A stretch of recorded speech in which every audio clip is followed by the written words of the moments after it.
All right. Hello. I'm back. It's been about a month since I made any content. The last video I did was my response to the atheist experience and some things going on there. I just took a month off just to sort of reflect on life in general. Another thing I sort of want to point out that's happened. I got a new job, so I'm gonna be more busy with that as well. Um, and I've throughout this past month, but also even before that, I was my approach to apologetics has changed a lot lately, and I'll get maybe if anyone has any questions about that, I'll sort of clarify what I mean.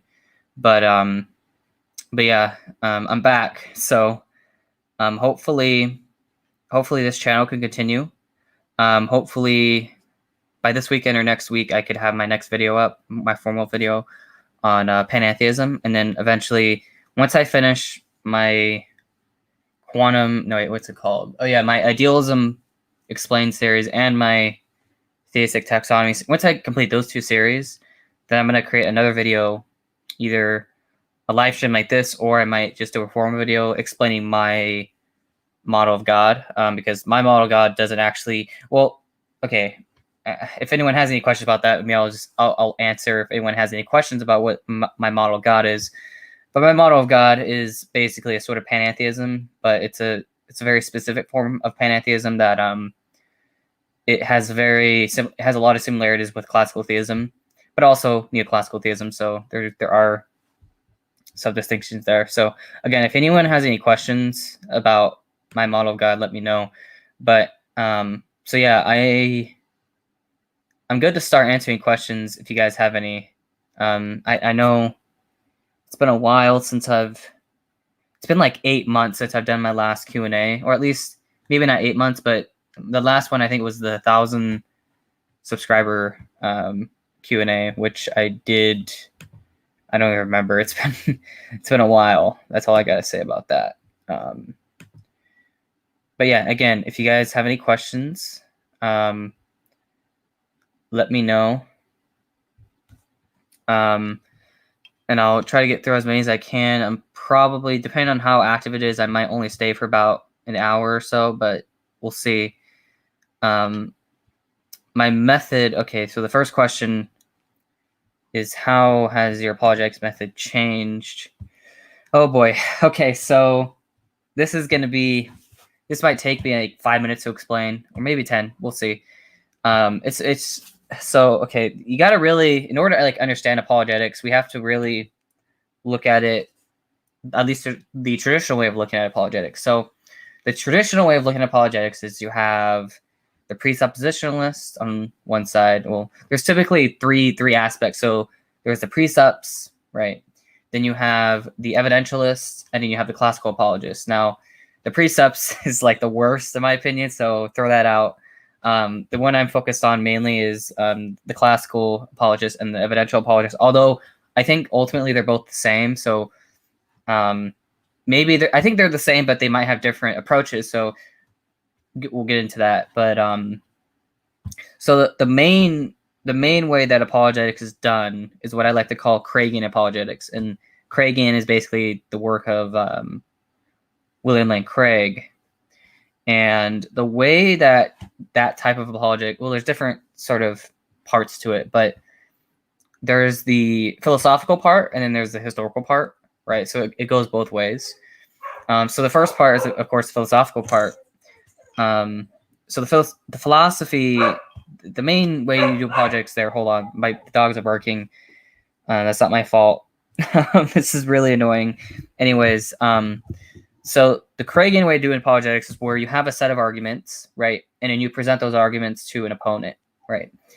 So you might present the Kalam argument, for example, or the moral argument. I'm talking like the very standard moral arguments. So the ones, like, basically, if you want to summarize Craigian apologetics, just look at Frank Turek, look at the way he does it, look at the way that a lot of people on the internet do it, a lot of blocksters do it, a lot of YouTubers do it, not all of them, but the vast majority of them, at least, the actual apologists, like that are talking about these things, are presenting arguments, and when I talk about arguments, right, it could be a wide variety of them. So sometimes you might only have the standard arguments, which is the one that Craig uses, or you might have more sophisticated arguments, and those are the ones that are more academic. So the ones like, what's example, the Gale-Proust argument. There's also variations of the Kalam. So like Andrew Loki's Kalam argument sort of bypasses a lot of the problems that Craig. Hold on.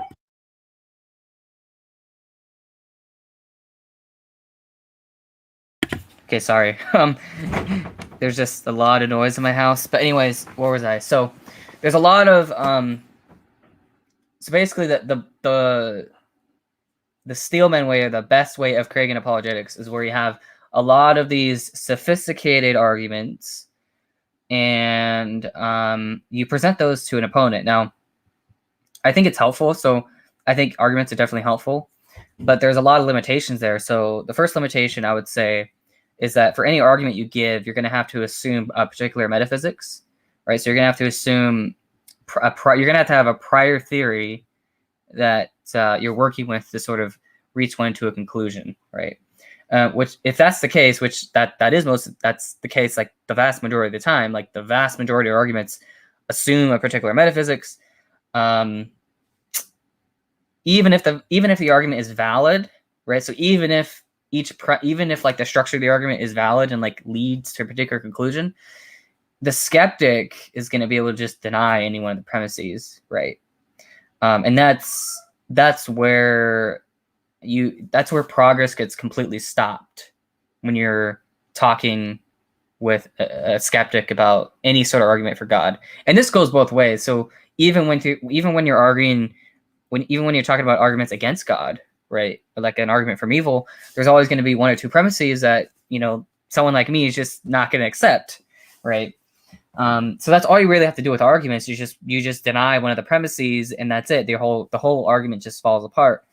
Now, you may say, well, they have to actually provide a reason for why they deny those premises, right? And I agree, but most of the time, at least people like Graham Oppie, for example, what he'll do is he'll say, well, given our prior theory, I'm going to reject this premise for this reason because it's not in my theory, right?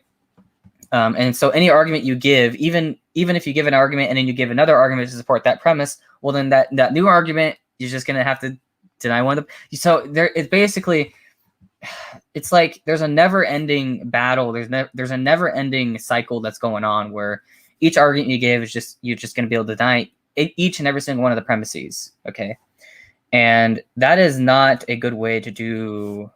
That's not a good way to do an apologetics.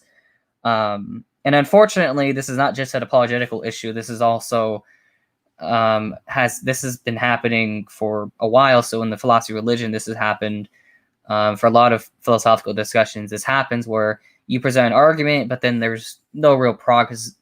Progress is basically not being made in any of the relevant discussions. So my method is to not use arguments, right? So what does this mean? Well, what I'm going to do is I'm going to look at the theoretical virtues between theism versus naturalism, or any sort of metaphysical view, right, that I hold to. So my approach is what I call a Swinburnian approach of apologetics.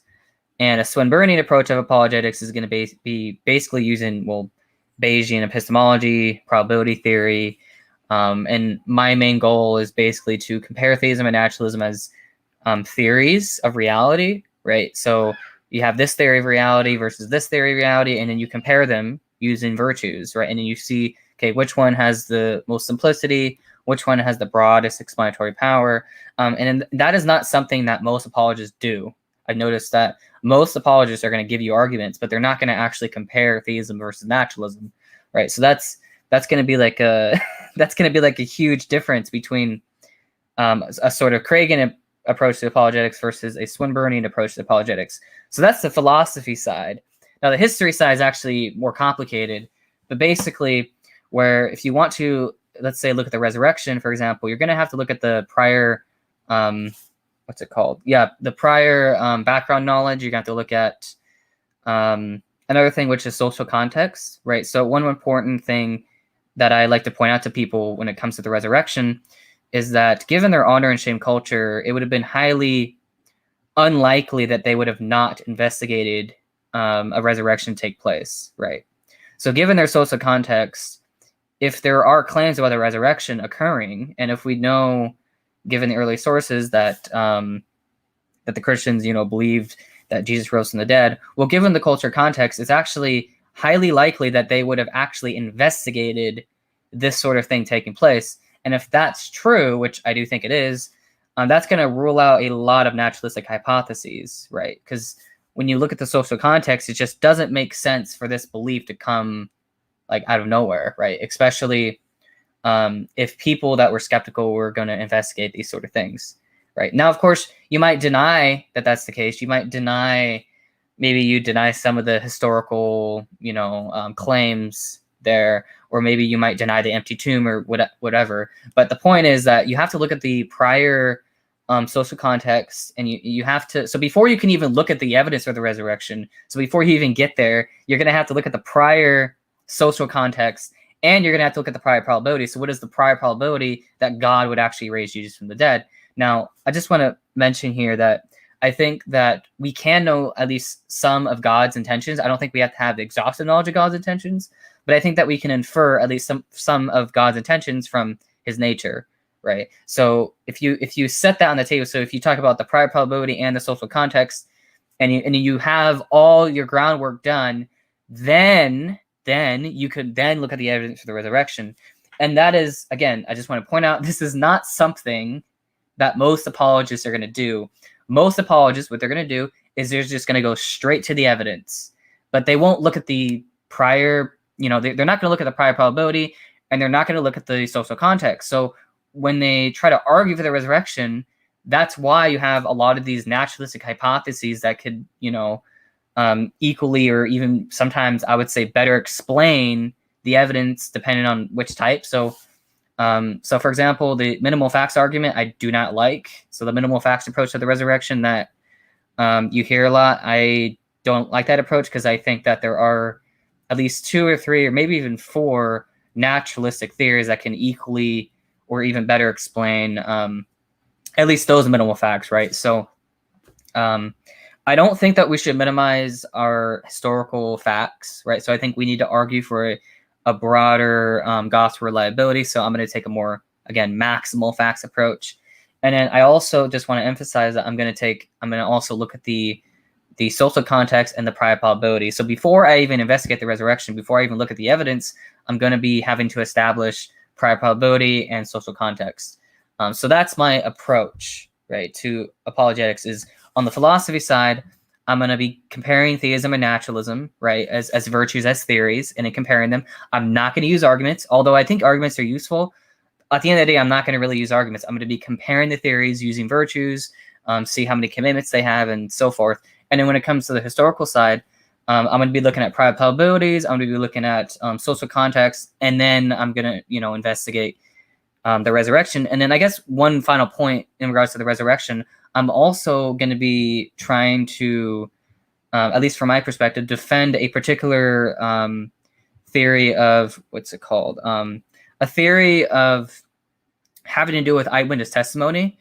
And this is another thing that most apologists don't do, which is that they sort of just assume that eyewitnesses are reliable, right? And so you have to actually make a positive case for why we should believe in eyewitness testimony given background knowledge, right? So you're going to have to defend a particular view of eyewitness testimony, and then from there, as each witness testimony comes into play, then you're going to be able to assess, the probabilities, right? So every single eyewitness testimony, every single witness that has claimed to see the resurrection, the probability of it actually occurring is just going to increase every time you add one more person into the mix, right? And that, so what I just described to you is like a completely different way of apologetics than what you see in the mainstream apologetics, which unfortunately that's just, you just got to go with what's the best thing to do, right? So that is my approach to apologetics. Is basically a Swinburnian approach, where I'm going to look at prior probabilities, and then I'm going to look at just the historical evidence, and so on and so forth. So yeah, if you just want to summarize my whole view, basically, Swinburnian apologetics is the way that I do things. So yeah.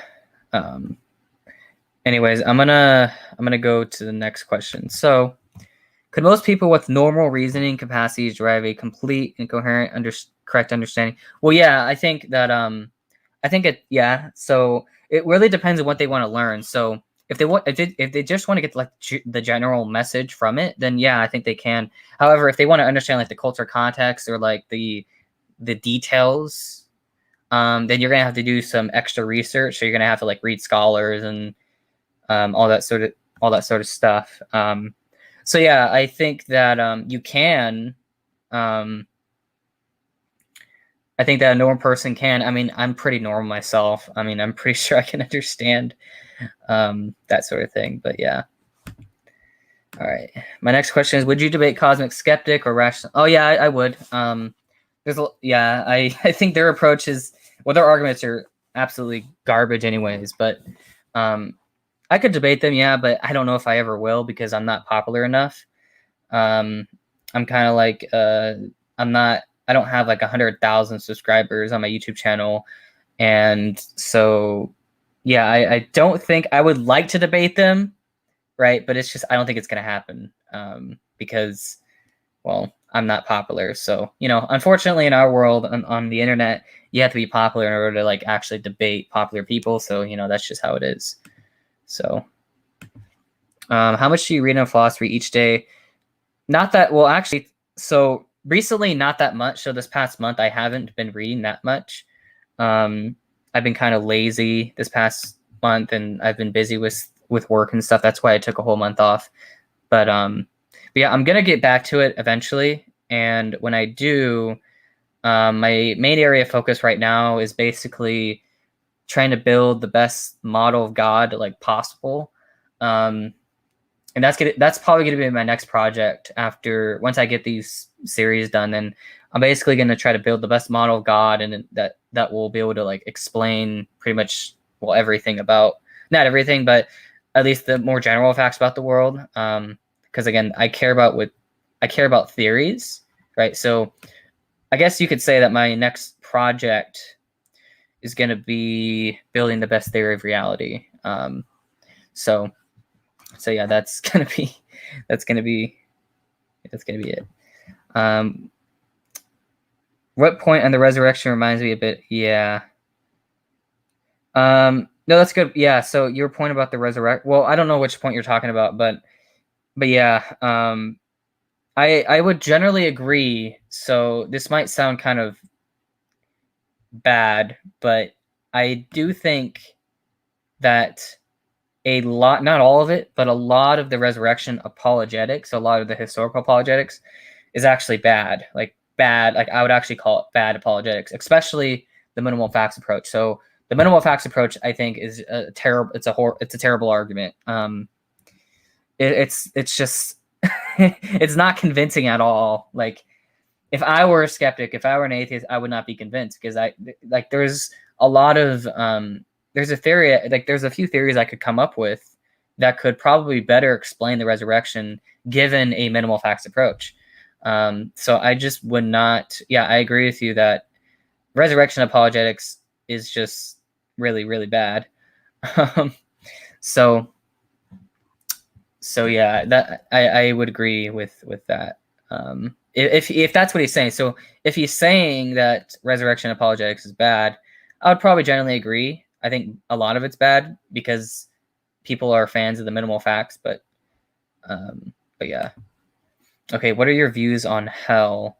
So I used to be universalist about like when was it? Like about 6 or 7 months ago, and I even get emails sometimes of asking me like what are my best arguments for universalism, and I guess I should just make an announcement that I'm no longer a universalist, at least in the strict sense. So my view of hell, there's a few ideas that I think are plausible, but if I had to choose one idea that I think kind of stands out against the others, would be a sort of what I call quasi-universalism. And this, this may sound kind of weird, but basically my view of hell is that hell is not that much different from Earth than at least the world that we live in now. Okay. And it's actually pretty simple to understand this point. So if we live in a fallen world, which I think we do, right, given the kind of world we live in, then I think whatever hell is not going to be much different from a fallen world. Right now, some people may say it's going to be worse, right? But I don't know if it'll be worse. It might be worse. I don't really know. But I think that hell is really no more different than what we're experiencing now. So I don't think that hell is like this fiery pit of darkness or something. I think those are childish, and I honestly don't even think that a perfect being would even create such a world like that. So basically, hell, on my view, hell is something that we create as a species. So people that don't want to be with God, so people that don't want to be sanctified, don't want to go through the process of theosis, don't want to do any of that, just kind of want to do their own thing. My view of hell is basically no more different, at least if you were to go to hell, it would be no more different than the world that we live in now, which is basically a world of, well, evil, suffering, and so on and so forth. Now, I should add that there's a bit of a clarification there. So while I do think that hell is ultimately not going to be much different than the world we live in now, there is one important difference that is there. So most of what goes on in hell is not going to be much different from the world we live in now. However, the one main difference between hell and the world we live in now is basically that in hell, you are in the presence of God. Now, I know it may sound crazy, okay? And some people may not like this approach because some people may say, oh, well, isn't hell like separation from God? Well, yes, it is. But I think we also have to remember that there's a reason why there's like a... Okay, so there's a reason why people in hell are suffering, right? And I think it's because of... and this is something that the Catholic Church, and not the Catholic, the Orthodox Church would hold to, which is basically that hell is the presence of God, but you just want to actively resist God. So what does that mean? Well, it means that the people that are in hell they exist basically on the same planet as the ones in heaven. The only difference, though, is that, well, they don't want to be there. So you could say that those in hell are kind of like the outsiders, right? So the people that are in hell are those that are sort of like outside the New Jerusalem, right? Now, I'm kind of agnostic on whether like the New Jerusalem as described in Revelations is like if that's an actual literal place or if it's metaphorical. I'm kind of undecided on that. But the point is that those that are in hell are those that are beyond the gates of the New Jerusalem. And the New Jerusalem in this context is the new heaven and the new earth, right? So the place where God dwells and the place where people will go to worship God, right? Now, the outsiders, right, people in hell, are those that don't want to worship God, that don't want to be sanctified, that are just, just sort of, basically this people that that just do not... They're basically, they're kind of like the rebels, right? You can think of it as that, where they know that God exists, they know that Christianity is true, they have all this, it's like it's non-negotiable. But the point is that because they know that Christianity is true, because they know God exists, they just don't they don't care. Like, they want to do their own thing. So they do not want to do what God tells them to do, or they don't want to become a new creation, right? They just kind of want to do their own thing. And so you could, on my view, and the reason why I call it quasi-universalism is because everyone's together. So everyone is on the same planet. We're all in the same world. But the difference is that those that are in heaven, they want to be in that world. But those that are in hell don't want to be in that world. So it's a quasi-universalism, again, in the sense that we're all sort of in it together. but there's two different perspectives that people have, right, about how they sort of view things. A good analogy would be basically how, I mean, this is one analogy I like to use. We're basically like politics. Like, so when people call themselves Republicans or Democrats, right, they're going to have two totally different ways of like seeing how things work. And so it's the same thing with heaven, where like they all exist in the same society, right? It's just that the people that are in heaven and the people that are in hell, they have two different perspectives on how they think that things should run. And the people that are the ones that are in hell want to, just say, oh, we don't need God, we don't want God, and so on and so forth. Whereas those in heaven do want God. So that's the main distinction there, and that's basically my view of hell. So yeah. Okay, next question. What kind of music do you listen to? A lot. So, oh boy, this is interesting. So I have a playlist, actually. It has like, I don't know, probably like 600 songs on it. And I don't listen to all of them, so don't quote me on that. But typically what I do, especially at night, is I go out and walk, and then I listen to music a lot.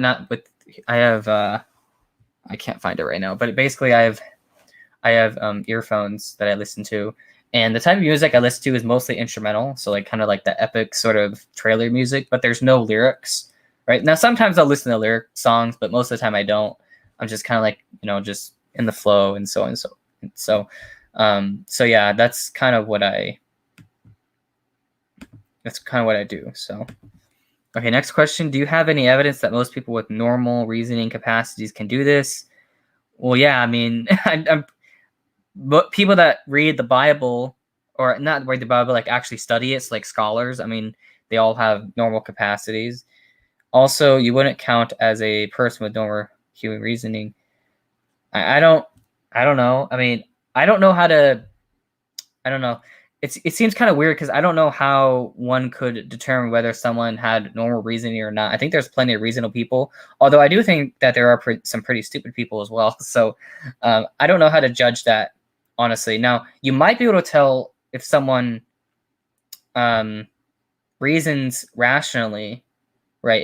If they reason, like if they use some arguments or whatever to like reach a conclusion or something. But yeah, I do think that most people have normal reasoning capacity, although I am kind of skeptical. I don't think we have perfect reasoning, so I think that we're going to always have, biases and stuff. So there's also that aspect as well. Okay. Edward Phasers. Yeah, I agree. Well, I'm not a classical theist, so I just want to point that out. I am not a classical theist. But I would generally agree that you first need to establish the philosophical sort of route, and then you could sort of the resurrection. Yeah, I would agree with that. So, okay, what denomination? I'm not. Okay, so I used to be. What's it called? I used to be a Baptist, but now I'm like, no, it's bad. So I'm agnostic. I don't think that any denomination can fully satisfy my sort of needs. So I would just call myself non-denominational. You can call me a sort of a C.S. Lewis type of Christian, where basically I accept like the basic proposition that God exists and like the basic the Nicene Creed and stuff.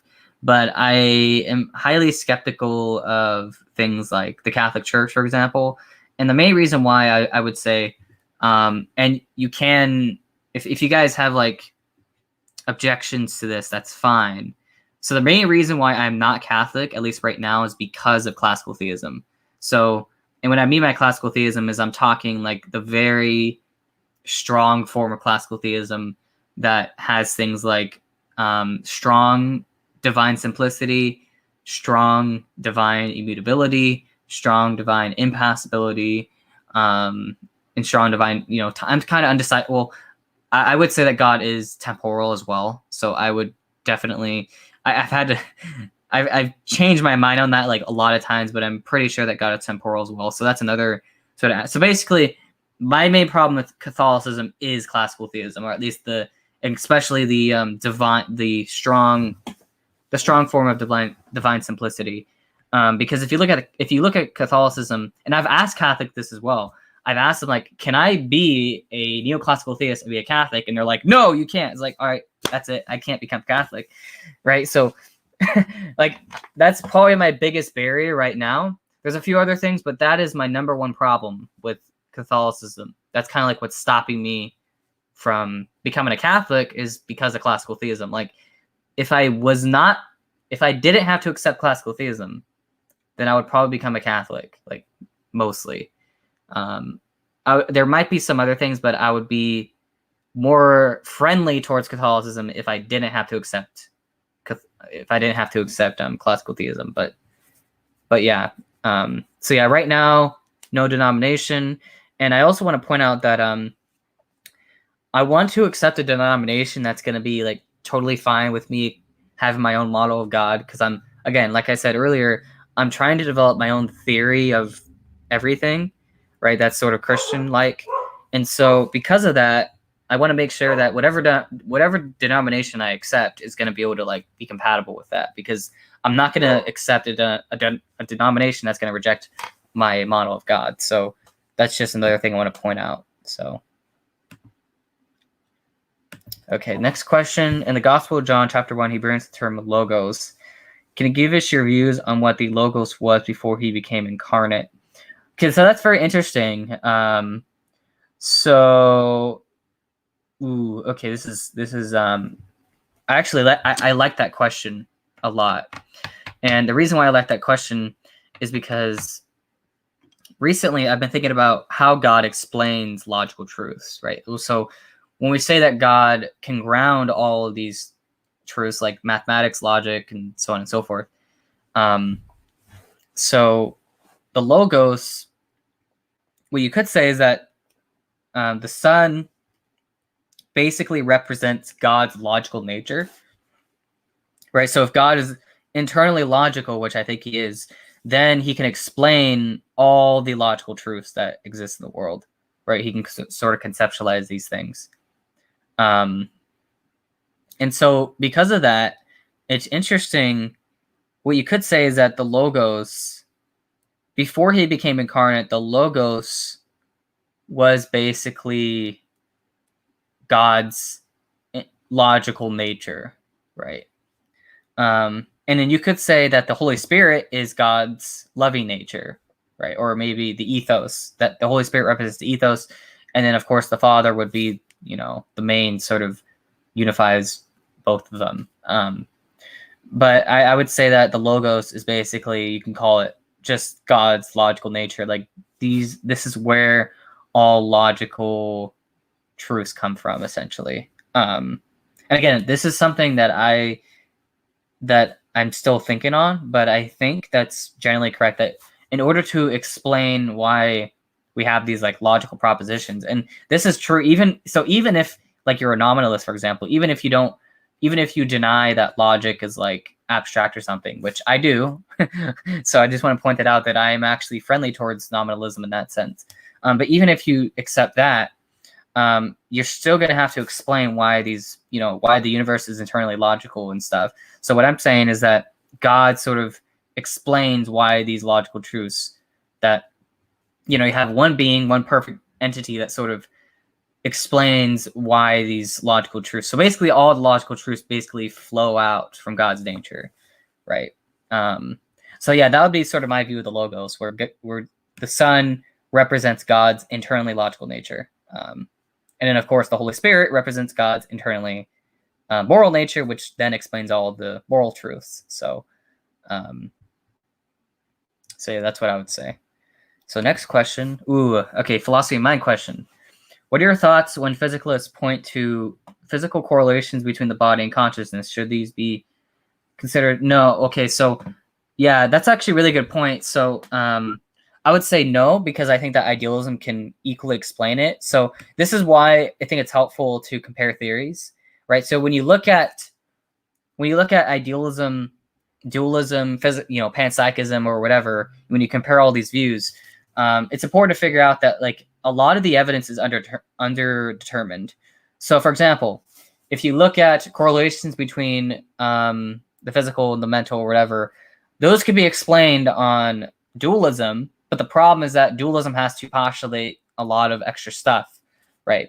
So what you could say is that, well, physicalism can account for the evidence, but it's simpler in that sense, right? But then if you look at something like panpsychism or idealism, well, those can also explain the evidence as well. And it's same thing when the substance dualist, for example, appeals to like near-death experiences. It's the same sort of problem where like an idealist, a panpsychist, and a physicalist, they can all explain like these near-death experiences. It's not like near-death experiences exclusively support dualism. Well, no, it actually can, be evidence for all the views. So when it comes to like neuroscience and like all the, and this just applies to science general, but when it comes to like neuroscience, like physical correlations, those are all the evidence for neuroscience, even like the near-death experience stuff. All of it is underdetermined, meaning that most, if not all, of the hypotheses within the philosophy of mind can all equally explain the things we see in neuroscience, right? So what you're going to have to do then is you can't focus on the science too much, right? Because that's not going to really tell you which theory is better. If you want to know which theory is better, you have to compare them using theoretical virtues and see which, how many commitments each one has and so on and so forth. Now, I should mention that I don't think that physicalism can adequately explain consciousness, right? So I just want to point that out. However, that's a philosophical issue. That's not really a scientific issue. So when it comes to the science, the scientific data is largely underdetermined. But I think when it comes to like explanatory power and simplicity, those are going to be philosophical issues. So that's why I try not to appeal to the science too much, because I think a lot of the data is going to be underdetermined. So it's not going to really tell you anything about which metaphysical view is correct. So yeah. So next question. Okay. I just want to clarify, if I get questions about solipsism, brains in vats, or any of that stuff, I'm going to just briefly try to answer the best I can. I'm not going to go too much detail. I've gotten so many emails about this. So this will be pretty quick, but because the question is, in the brain in vat hypothesis, logic reasoning created by the evil? No. Okay, so the issue is, if logic and reasoning are created, right? Well, then you have to say that that there's something internal to the evil scientist's nature that explains logic and reasoning. And well, if that's true, then you're gonna have to say that it's explained by, like, I don't know, God or something, right? So when you're talking about like an evil scientist, you have to be more specific. Like, what is the nature of the evil scientist, right? I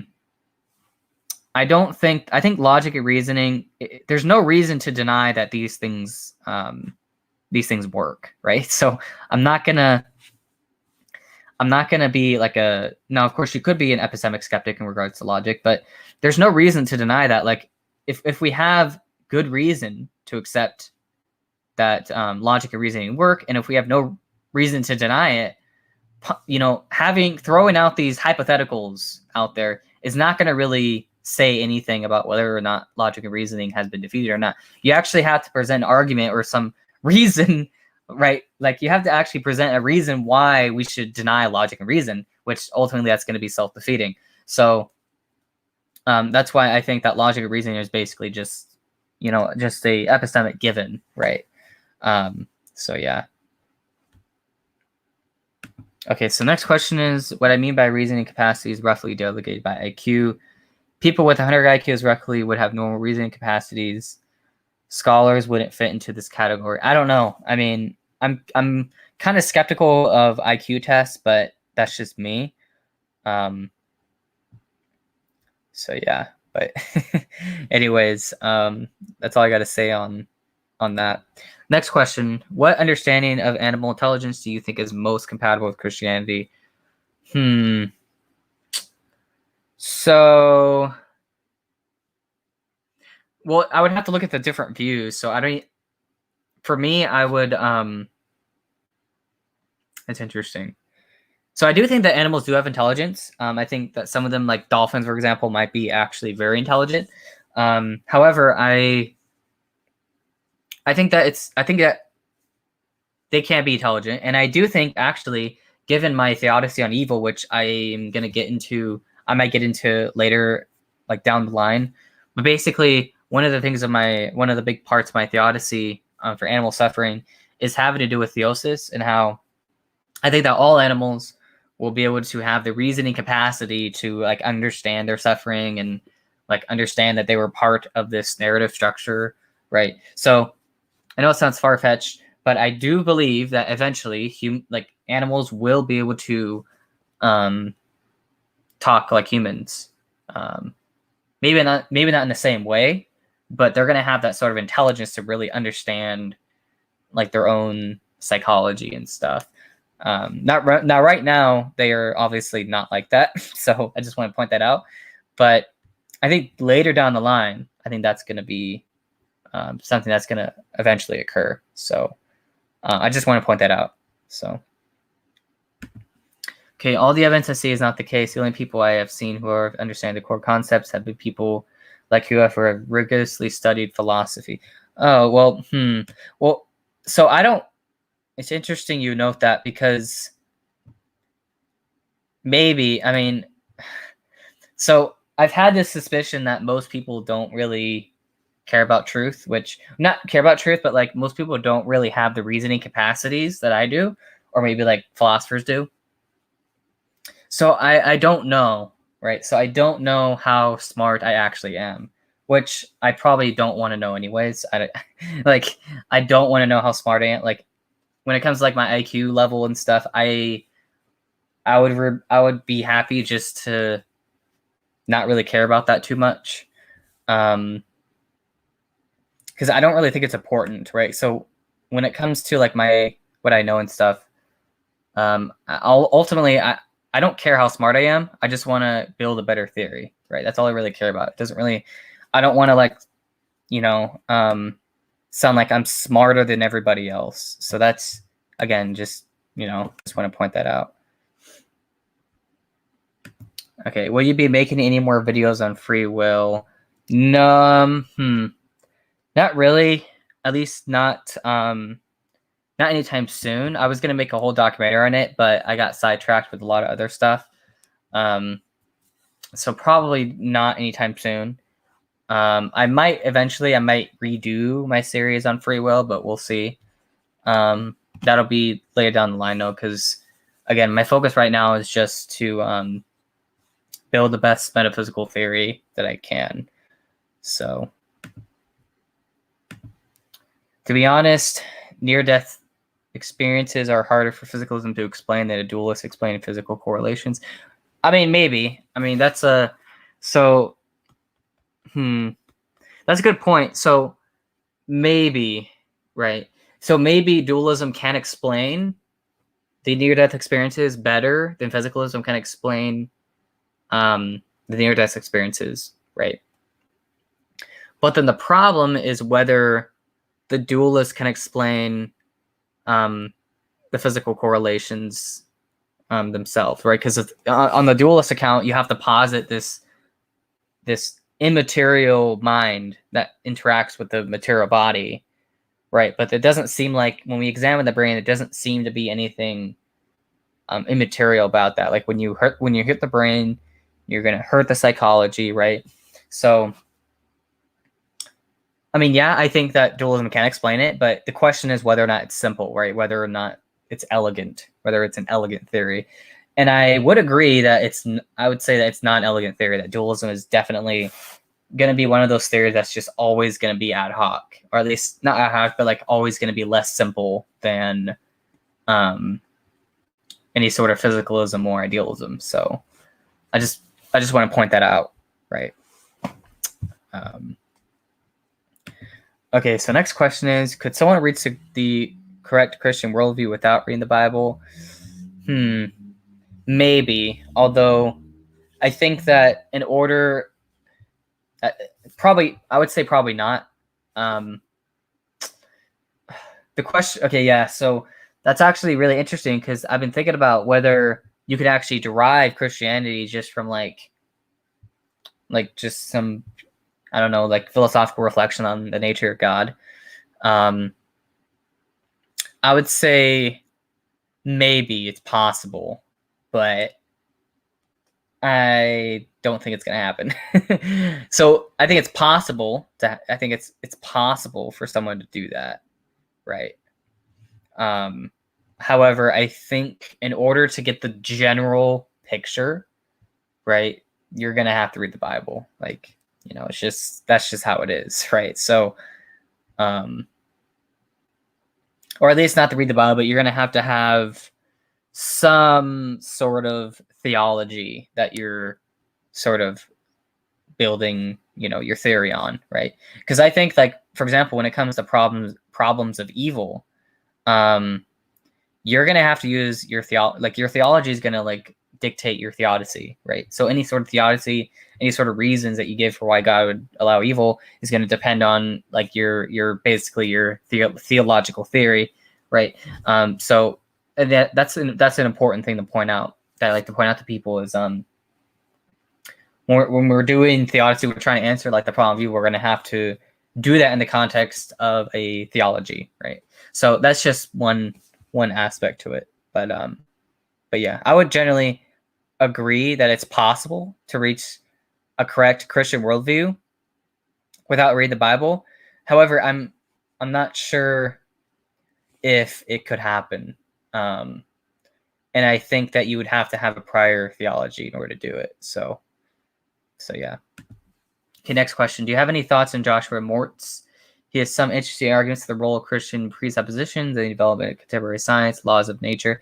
I have not read his well, I mean, I've seen some of his videos. So he has one of his videos I've seen, I think it was like a few years ago, he made a video on the soul. And of course, he's a physicalist, right? So obviously there's going to be a lot of disagreements that I'm going to have with him. But I generally might agree with the Christian, like how we do science today was largely influenced by Christians. I could agree with that. Like the laws of nature, the Big Bang. Now, of course, if you're an atheist, right, you're going to say that the laws of nature are ultimately brute, or at least that they're sort of derived from deeper laws or whatever, right? So metaphysically speaking, like, you could build a naturalistic hypothesis of the laws of nature, right? You just shave off God, just say, okay, there is no God. There's like this, I don't know, this quantum void or something. And this explains the laws of nature. This explains this or that, right? So you could do that. So I wouldn't say that science doesn't depend on Christianity being true, or it doesn't depend on the concept of God. But I would agree that at least the way that science is done today was shaped by Christians and is shaped by a lot of Christian ideas. So yeah, that's what I would say. Yeah. Okay, what is your argument against Islam in terms of definition of God and their characterization? Well, okay, so it's been like years since I've done too much research into Islam, but my main criticisms would probably have to be their characterization of Jesus, right? Who he was and like what he did, right? Because I think it's just pretty obvious that he is not a prophet. Like, he actually did claim to be the son of God and stuff. So you're going to have a lot of historical problems there. But I think a bigger problem with Islam is going to be what's it called? Their nature of God is I think problematic because it's Unitarian. Because God is a Unitarian being, you're going to have a lot of problems with like God's loving nature and stuff. And I honestly don't think that the Islamic God just does not seem to be a perfect being. I think the Islamic God seems like an a-hole, in my opinion. So if Islam were true, I don't think Islam is true. I think there's a lot of problems there. But even if Islam is true, I honestly am not convinced that the Islamic God would even be, it wouldn't be a perfect being, right? And another thing is that if you look at like Muhammad, for example, like it's bad. It's really, really bad. No, I'm not saying this to attack Muslims. So I highly respect Muslims. I have a few Muslim friends. I mean, we don't discuss religion too much, but so I'm not like bashing down on Muslims. Like, I mean, we're fine, right? My main disagreement is going to be with the theology itself, right? The nature of God and stuff, and especially the nature of Christ. So that would be what I would say, right? And then I guess my number one, I guess, argument against Islam is that if you look at a lot of the stories that they use, it turns out that they copied from a lot of Gnostic texts. So that's another argument that I would use against Islam, where if you look at the historical records and like where their stories came from, like how the Quran was written, a lot of the stories in the Quran were copied from Gnostic texts. So that's another huge problem for Islam that's going to decrease its probability. Now, again, I'm not saying that therefore Islam is false. So Islam could still be true, but it's going to severely decrease the probability that Islam is true, right? Given their claims about, what the Quran does and so forth. So that's what I would say about it.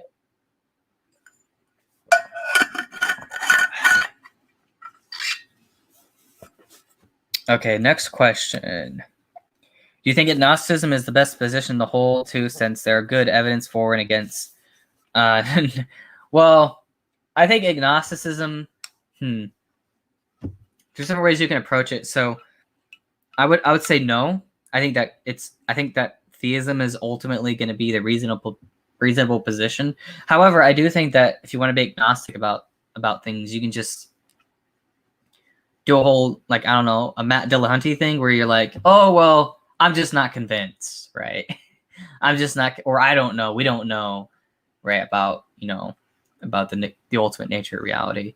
And that's fine, but it's not going to really go, like, it's not going to really tell you. It's like so basically what I'm saying is that if you care about the nature of reality, right, then I think theism is going to be the best position because, well, like I said, if you watched my stream with Invoking Theism and Josh Rasmussen and all of them, theism is going to have the least amount of fundamental commitment, so it's going to be able to explain the most with the least. And given my model of panentheism and idealism, it's going to have ontological simplicity, and so it's going to bypass like Oppe's arguments. So again, I just want to clarify that when we're trying to build a theory of reality, we want to take into account the evidence for and against a theory, right? And then try to figure out, okay, how can we modify our theory, or maybe we have to change our theory to account for the data, right? And I think ultimately, as the sort of theism that I'm working with is going to be able to account not just the evidence for the existence of God, but also evidence against the existence of God. So again, like I mentioned earlier about I think my theodicy can explain evil. And so if it can, then that's not going to count as evidence against a hypothesis, because if my hypothesis can explain evil, it's not evidence against the hypothesis, it's actually evidence for the hypothesis, right? As long as your model of theism can explain evil, then there is no evidence against God in that sense, right? Now you could say that maybe it's harder for theism to explain this. Maybe it's harder for theism to explain evil, right? But I mean, it's interesting because if you look at modern theories of science, like there's been a few times in history where it comes up where whether or not Einstein's theory can actually explain certain phenomena. I mean, it turns out right now that's actually always been the case, but there might come a time where there might be some discovery where it does not fit like Einstein's theory of general relativity. Does that mean we get rid of Einstein's theory? No, it just means we modify it to account for the data. So that's basically what you want to do, right? Now the question becomes whether you modify enough, whether or not it's still theism, right? So that's an important distinction, because sometimes what happens is if you modify your theory too much, then it might actually not turn out to be theism. It might turn out to be naturalism or something, or vice versa, where if you build a theory of naturalism and if you keep on modifying it, well, there might come a point where you modify it to the point where it's just, some form of theism. So you have to really look at it that way. And that's the way I look at it, right? while I do think that there is evidence for and against God, I think that in order to account for the totality of the evidence, right, you're going to have to build the best theory. And I think the best way to do that is, like I said earlier, is to use the theoretical virtues. So, yeah. Okay, so how long we got? We're almost about an hour in. So what that means is I'll go a little longer if you guys want me to, but I like to keep it no more than an hour. Although my first stream I did do it an hour and a half, so we'll see how it goes. But I'll answer these last few questions, and then if there's no more after that, then I'm just going to end the stream. But again, if you guys have any more questions, just ask it now. So next question, without the evidence for the resurrection, do you think you would still be a Christian? Well, no, I wouldn't. That's the point. If we didn't have eyewitness testimony, if we didn't have the early church start, like if we didn't have that sort of movement take place, then no, I wouldn't. Like if there were no eyewitness testimony, if there was no empty tomb, if like, it's just, of course I wouldn't, because there's nothing to really base, your sort of beliefs on, right, at that point. So yeah, so again, like I mentioned earlier, with my approach to apologetics, is I'm not just going to be looking at the evidence for the resurrection. I'm also going to be looking at prior probabilities and the social context, right? So that's my approach. So if there was no evidence for the resurrection, then looking at the social context and the priors is not going to really help me that much, right? So yeah, I think when it comes to the resurrection, you're really going to want to establish a prior probability and the social context so that when you actually look at the evidence, right, then the historical burden is no longer like there. Like there's not, it just becomes so much easier to evaluate the resurrection once you've established that prior, the prior probabilities and stuff. So that's what I would say.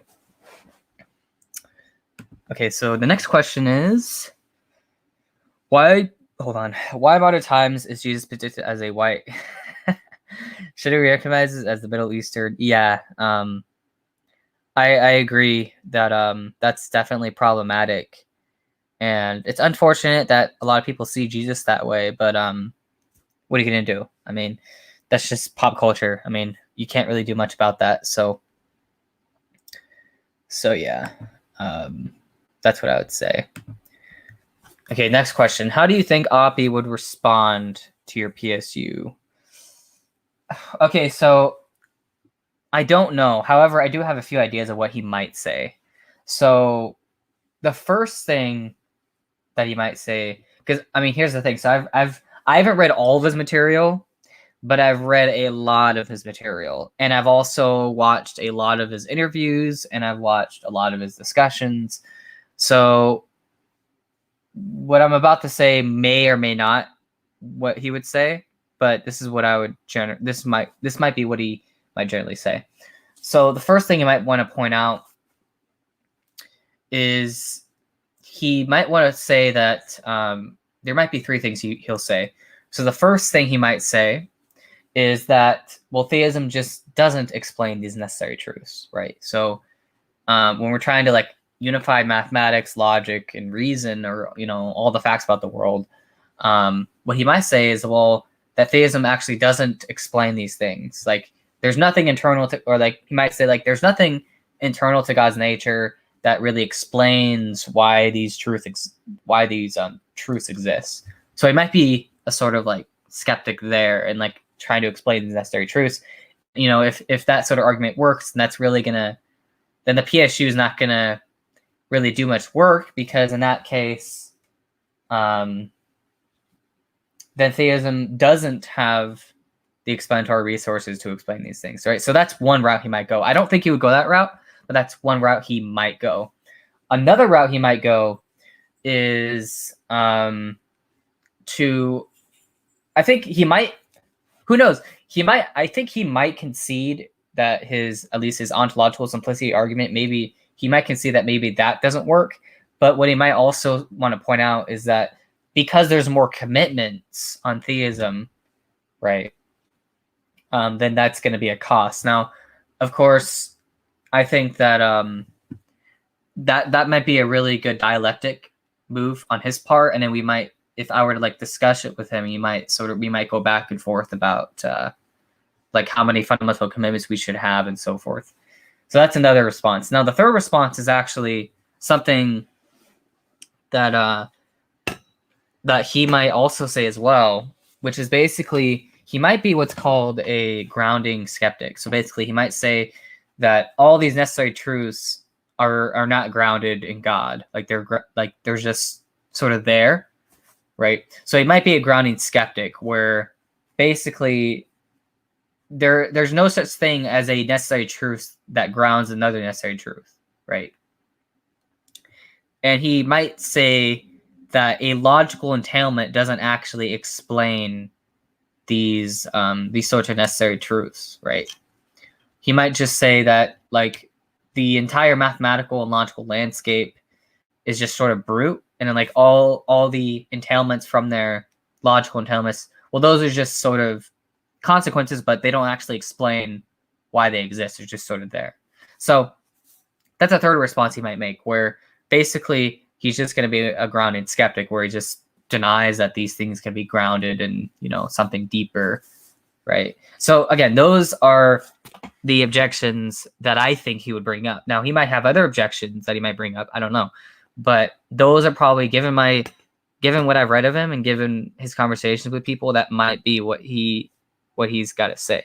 So again, I mean, I might be wrong. Maybe he has better objections, but those are probably the best objections he might be able to come up with, at least in regards to the PSU. So yeah. Okay. Do you believe rational beliefs are derivations of initial? No, I don't. No, I don't. I think that each belief is justified by other beliefs and so on and so forth. So, yeah, I think that in order for a belief, well, actually, I don't know. I've been thinking about rational beliefs, and I think that I actually have a very liberal criteria for what's considered a rational belief. And what that means is that you can have a rational belief even if that belief is not necessarily true, right? So what does that mean? Well, what you could say is that it's rational to be a naturalist, right? It's rational to believe that there is no God because of, let's say, evil, right? You might sort of use that sort of argument. Well, because of the evil in the world, then God doesn't exist. You could say that, well, that's a rational belief, right? Now, it may not be true. I don't think it is, but it may be a rational belief. So I'm very liberal when it comes to what counts as a rational and irrational belief. Now, of course, there are other beliefs, like, for example, young Earth creationism, I would say, is an irrational belief because it contradicts with our known facts of science and stuff. But I think that when it comes to like more nuanced stuff, like naturalism, for example, I think if you're a naturalist or even like a reductive naturalist, I think you could have some rational reasons to having that sort of belief. So, yeah, that's what I would say. Okay, what do you think of the study done by Richard called "Does Conscious Class Wave Function"? I haven't looked into it, so I couldn't really say anything about that. I know, so about, when was it? Like, when I made my video on the quantum hermeticism series way back, I can't remember, but one of my one of the things I did talk about, or at least one of my videos, was about what's it called? Parapsychology. And I do think that there are a few studies, very few, that do actually show that parapsychology is like a real sort of thing, that consciousness can sort of affect certain physical systems and so forth. Again, I just want to be cautious here because a lot of people would be very, very skeptical of that sort of thing. But I think that there's reasonable justification to, scientifically justification to believe in these sort of things. So yeah, I would have to look into that. Again, that's what I gotta say. Here, okay. He repeated the whole experiment, but under more time and collapse delay for seconds or to see they could guess the signal. I don't know. Again, I would have to look into the paper. That's all I could say on that. But yeah. Do you think God instilled in everyone some sort of super endurance, hence why he allows a lot of suffering? Maybe. I mean, I don't know.